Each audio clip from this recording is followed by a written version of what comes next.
Olá pessoal, vamos falar um pouco sobre doenças do metabolismo ósseo. As doenças do metabolismo ósseo representam um grupo de transtornos que afetam a microarquitetura óssea,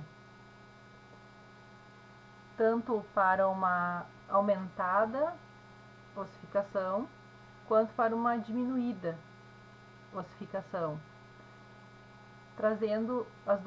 Essas duas formas trazem uma fragilidade para o osso. As principais doenças do metabolismo ósseo são a osteite deformante, ou doença de Paget, a osteogênese imperfeita, ou síndrome dos ossos de vidro, a osteoporose e a osteopetrose. Então, a definição de osteite deformante. Ela também conhecida como doença de Paget, foi descrita primeiramente por James Paget em 1877, que acreditava se tratar de uma inflamação crônica do osso. Hoje nós sabemos que existem causas genéticas envolvidas nessa patologia, mas a questão de uma inflamação ser a causa, uma inflamação viral ser a causa da osteite deformante ainda não foi descartada. É uma doença hipermetabólica óssea, ou seja, tanto tem atividade osteoclástica, de reabsorção do osso aumentada, como uma atividade osteoblástica aumentada, ou seja, de formação do osso. Essa atividade osteoblástica, ela é muito desorganizada e ela acaba proporcionando um aumento do volume do osso e também trazendo mais fragilidade óssea, porque é uma consolidação desorganizada do osso. A doença de osteite deformante, ela pode acometer apenas um segmento ósseo ou vários segmentos ósseos. A incidência da osteite deformante, ela é maior em pessoas de descendência italiana, alemã, holandesa ou inglesa, e é muito raro nas pessoas de origem asiática. E como ela é uma doença genética, ela pode ter várias expressividades diferentes dentro da mesma família, com vários níveis de gravidade. Estima-se que acometa 1% da população brasileira e de 3 a 4% das populações de brancos maiores de 55 anos, onde essa doença tem maior prevalência. A incidência bem comum nos ossos, as incidências mais comuns, são no crânio, na bacia, vértebras, fêmur e tíbia. Esses pacientes com osteite deformante, eles podem ser assintomáticos ou sintomáticos. Os pacientes assintomáticos, normalmente eles descobrem a doença quando vão fazer um exame laboratorial e as concentrações de fosfatase alcalina estão muito altas. Essa concentração de fosfatase alcalina alta, ela leva a uma maior suspeita da doença quando o paciente tem poucos sintomas. E também muitos pacientes assintomáticos descobrem quando vão fazer um raio-x de rotina e observam essa formação desorganizada do osso. Ainda falando sobre a incidência, não há diferença de incidência entre os sexos, tanto masculino como feminino são acometidos igualmente por essa patologia. Então aqui nós temos um quadro de um paciente bastante sintomático, que apresenta um aumento dos ossos da calota craniana, aumento da cabeça, queixa de cefaleia, surdez por compressão do nervo meatoacústico, débito cardíaco aumentado.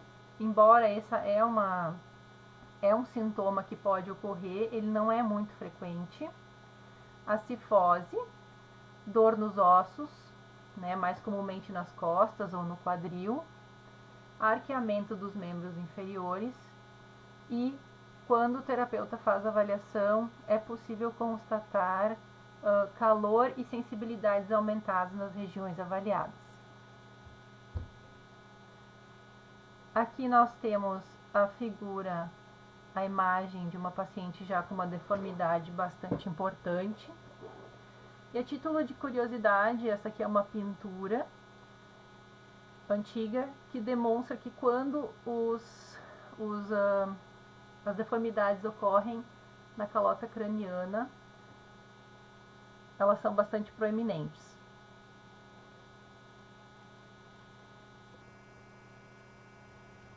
Como etiologia, nós sabemos do envolvimento dos fatores genéticos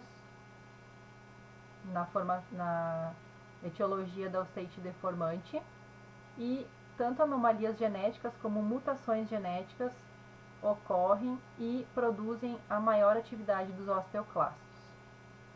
Embora a causa viral não tenha sido comprovada, a aparência do osso envolvido na microscopia eletrônica sugere infecção viral. Então, a fisiopatologia da osteite deformante, qualquer osso pode ser acometido, e os mais comuns é o acometimento do osso pélvico, o fêmur e o crânio.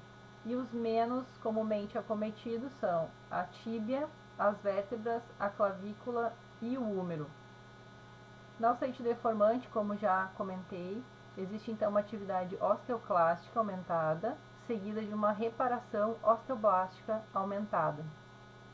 Aqui no exame de raio-x é possível perceber áreas escurecidas e irregulares, que sugerem um aumento da atividade osteoclástica, e também áreas irregulares esbranquiçadas, que sugerem um aumento da atividade osteoblástica. Esse reparo osteoblástico hiperativo, ele produz um tecido grosseiro, lamelado, espesso e trabeculado. E essa anomalia só enfraquece o osso. Apesar de o osso estar maior, ele está com menos qualidade.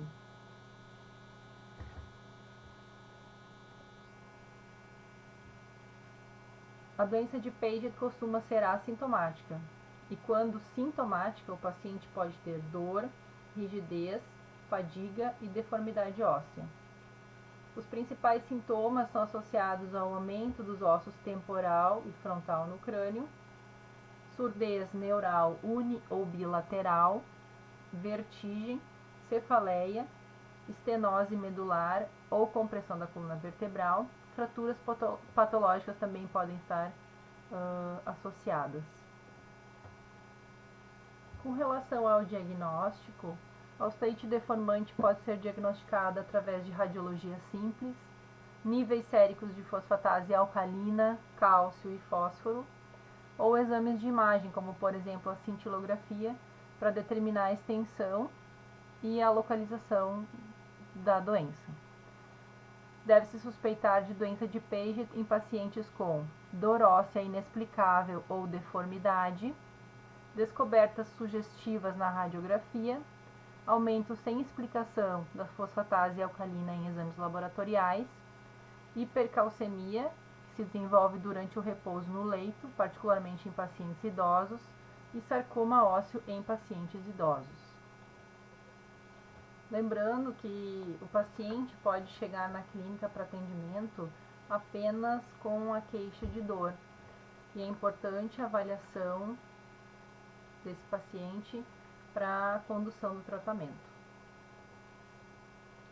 Então, o tratamento ele é feito com esse cuidado de suporte para sintomas e complicações, que basicamente é feito por meio de analgésicos e anti-inflamatórios não esteroides para dor. Utilização de órteses ajudam a corrigir a marcha anormal, causada pelo arqueamento das extremidades inferiores. E alguns pacientes também podem ser encaminhados para cirurgia por correção das deformidades. A gente deve encorajar o paciente a fazer o suporte de peso e evitar o repouso prolongado.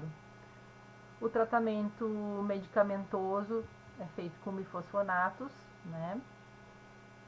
E com relação às técnicas empregadas nesses pacientes, é sempre preferível, depois de uma ótima avaliação, de uma excelente avaliação, utilizar técnicas low force e nunca usar técnicas high velocity com esses pacientes. As técnicas reflexivas e miofaciais são bem-vindas para esses pacientes.